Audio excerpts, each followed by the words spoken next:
Jeg vil takke statsråden for svaret. Jeg synes det mange interessante aspekter som trekkes opp. Og for å begynne med et av de aspektene som trekkes opp, nemlig noe av det som kjennetegner de nye integrerte operasjonene, nemlig en tydeligere samhandling og koordinering både sivilt-militært, men også med sivile.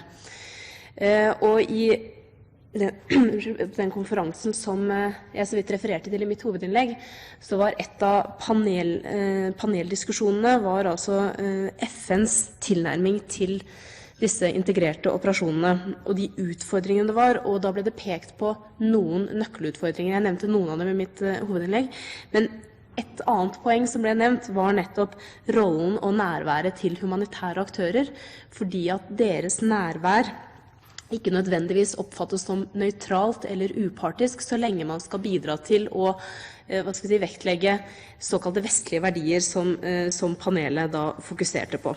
De bruker som eksempel jenteskoler i Afghanistan ikke et typisk politisk nøytralt prosjekt, selv om det fra vår side kan virke sånn.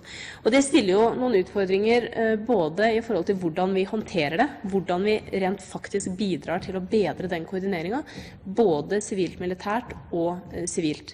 Og det viktig nettopp fordi at skal disse integrerte operasjonene lykkes, så må alle ledd være til stede. Det holder ikke med en militær innsats, det holder ikke med en sivil innsats, men det må altså skje en langsiktig utvikling. Så også utenriksministeren inne på spørsmålet om den frustrasjonen som ofte melder seg hos de troppebidragsytende landene kontra de som bestemmer mandatene og betaler for operasjonene.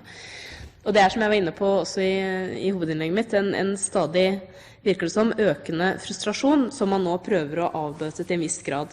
Men det klart at så lenge man opprettholder den skjevheten som også ligger i økonomien her, så tror jeg man kommer til å se noe av det samme mønstret også fremover. Fordi det klart at når den satsen som da brukes per soldat i operasjoner har stått fast på $1028 de siste 8 årene, så det klart at noen land tjener penger på å sende soldater fordi at en soldat ikke koster mer. Man tjener altså rett og slett penger på det. Mens for andre land, som for eksempel Norge, som utenriksministeren helt riktig nevner, koster det langt mer å ha en soldat i FN-tjeneste. Og dermed så vil den ubalansen også på sett og vis bli opprettholdt.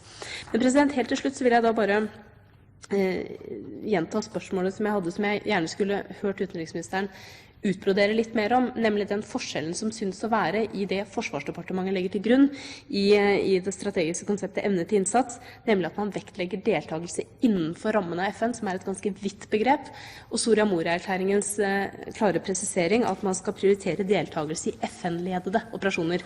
Det mulig at det ikke noen distinksjon, men det i hvert fall sånn jeg leser det, mulig å oppleve en distinksjon her, og hva det i så fall som det regjeringen mener.